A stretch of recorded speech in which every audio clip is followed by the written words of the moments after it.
بسم اللہ الرحمن الرحیم، السلام علیکم ورحمۃ اللہ۔ میں ہوں حکیم رضا الہی اور آپ کو دیکھ رہے ہیں حکیم رضا الہی یوٹیوب چینل۔ ناظرین اکرام، IBS-D کے حوالے سے بہت سارے پیشنٹ ہمارے پاس آئے ہیں جنہوں نے دوائی استعمال کی ہے۔ IBS-D کو جس کو لا علاج مرض سمجھا جاتا ہے، الحمدللہ بہت سارے مریض جو ہے اس دوائی کے استعمال سے ٹھیک ہو گئے۔ بہت سارے لوگوں نے ہم سے نسخہ منگایا، بہت سارے لوگوں نے خود بخود یوٹیوب سے دیکھا اور وہ نسخہ بنا کے استعمال کیا، دعاؤں میں یاد کیا۔ یہی نہیں صرف پاکستان میں بلکہ ماشاءاللہ سے 36 کنٹریز سے ہمیں اس کا فیڈ بیک ملا، جو کہ بہت اچھا فیڈ بیک ملا اور لوگوں نے استعمال کیا، دعائیں بھی دیں۔ آپ بھی استعمال کر سکتے۔ تو IBS-D میں ہم سب سے زیادہ جو چیز ہے وہ دوائی سے زیادہ ہم نے غذا پہ زور دے کے کور کیا اس کو، اور آپ بھی کر سکتے ہیں کہ IBS-D میں آپ نے دیکھا ہوگا IBS-D میں مسل لاس ہوتا ہے شدید طرح سے، انزائٹی شدید طرح کی ہوتی ہے، ویکنس زیادہ ہوتی ہے، ویٹ تیزی کے ساتھ گر رہا ہوتا ہے اور مسلسل ڈائریا کی شکایت رہتی ہے۔ تو یعنی کہ ہمیں اس کے لیے بہترین جو سورس ہے ہمارے پاس ان چیزوں کو کور کرنے کی، وہ ہے پروٹین میں انڈے کی سفیدیاں ہر جگہ مل جاتی ہیں، یعنی انڈا ہر جگہ مل جاتا ہے۔ انڈا بوائل کریں، 5-6 سفیدیاں اس کی صبح ناشتے میں لے لیں، ٹھیک ہے، کیونکہ اس میں پروٹین لاس ہو رہا ہوتا ہے اور یہ ہضم ہو جائے گا، ٹھیک ہے۔ اور ساتھ میں بکری کا گوشت اگر آپ افورڈ کر سکتے ہیں تو بکری کا گوشت بہت اچھا ہے، چکن بہت اچھا ہے۔ تو بہت سارے مریض جو ہیں وہ پروٹین ڈائٹ سے کافی حد تک ریکوری میں آ گئے۔ اچھا، اس میں لیکٹوز الرجی ہے، بعض لوگوں کو فائبر الرجی ہوتی ہے۔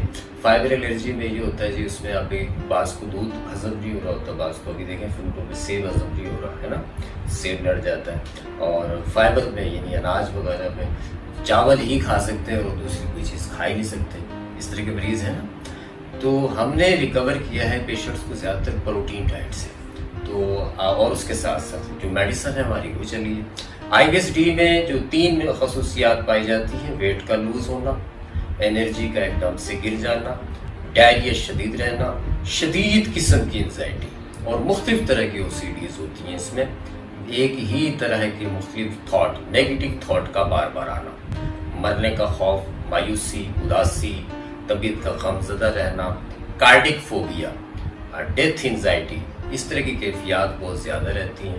اور مایوس میں ہو کر مریض جو ہے اپنے آپ کو ایک کمرے میں بند رکھتا ہے زیادہ تر، جس کو آپ خفقان کی کیفیات بھی کہہ سکتے ہیں۔ لیکن خفقان میں اور IBS-D میں یہ فرق ہوتا ہے کہ اس کے ساتھ یہ سمپٹم ہوتے ہیں کہ ویٹ تیزی سے لوز ہو رہا ہوتا ہے، ڈائریا رہتا ہے مسلسل، اور یہ علامات ہوتی ہیں جو میں نے آپ کو بتائی۔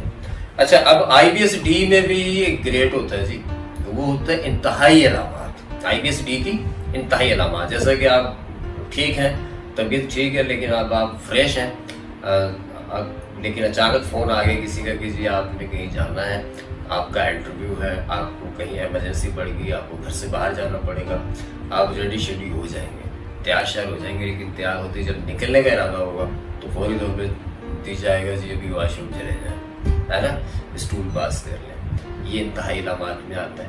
دوسرا اس کے ساتھ یہ ہوتا ہے جی، انتہائی علامات میں آپ جب صبح اسٹول پاس کر کے باہر آتے ہیں تو تھائز میں ویکنس محسوس ہوتی ہے، یعنی کہ مسلز میں انتہائی ویکنس محسوس ہوتی ہے، انرجی لیول انتہائی گر جاتا ہے، ریکوری میں تقریباً آدھا گھنٹہ لگتا ہے، پیشنٹ کو بیڈ ریسٹ کرنا پڑتا ہے، اس کے بعد جا کے وہ ریکور ہوتا ہے، اس کی انرجی بحال ہوتی ہے، پھر وہ دوسرے کام کاج کر سکتا ہے۔ اب ظاہر ہے جب IBS-D کی انتہائی علامات ہوتی ہے تو اس میں B12 کی کمی ہو جاتی ہے، وٹامن D3 لو ہو جاتا ہے بہت زیادہ، اور مسل لاس تو ویسے ہی ہوتا ہے، اور پھر شدید طرح کا ڈائریا کا اٹیک ہوتا رہتا ہے، تو ظاہر ہے اس کی وجہ سے ڈی ہائیڈریشن بھی پیدا ہوتی ہے اور مختلف طرح کی دماغی کمزوریاں پیدا ہوتی ہیں، اور اس کے ساتھ ساتھ جو آپ کے ہیپی ہارمونز ہیں وہ ڈسٹرب ہوتے ہیں، کارٹیسول لیول بڑھ جاتا ہے جسے ہم اسٹریس یا انزائٹی کہیں، اس کے ساتھ ساتھ BP کا لو رہنا، اس طرح کی کیفیات پائی جاتی ہیں۔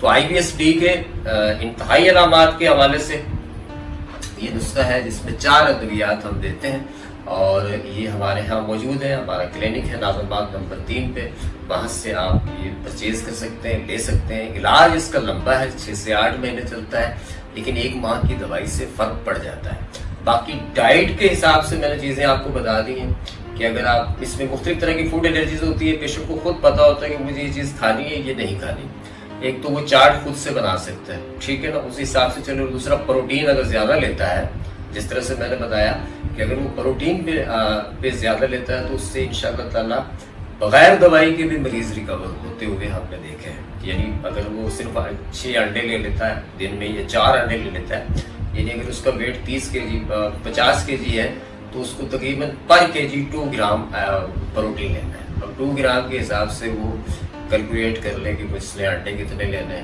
یا گوشت کتنا لینا ہے، یا لینا سارا اینیمل سورس سے ہے، دوسرا پروٹین نہیں لینا لوبیا کا یا دال وغیرہ کا نہیں ہے، ٹھیک ہے۔ تو آپ بغیر دوائی کے بھی ریکور ہو سکتے ہیں مسلسل۔ اچھا دوسرا یہ جی، ہمارے ہاتھ سے اگر علاج کراتا ہے تو یہ پھر IBSD کی دوائی جو ہے وہ ہمارے یہاں دستیاب ہے، ناظم آباد نمبر 3 کراچی میں میرا کلینک ہے۔ یہاں سے رابطہ کر کے آپ آن لائن منگوانا چاہیں منگوا بھی سکتے ہیں، آن لائن اپائنٹمنٹ بک کرانا چاہیں کروا سکتے ہیں، اور میرے کلینک پہ وزٹ کرنا چاہیں تو بھی کر سکتے ہیں۔ دعاؤں میں یاد رکھیے گا، چینل اچھا لگے تو سبسکرائب کریے گا، بیل آئیکن کے بٹن کو دبائیے گا۔ اللہ نگہبان۔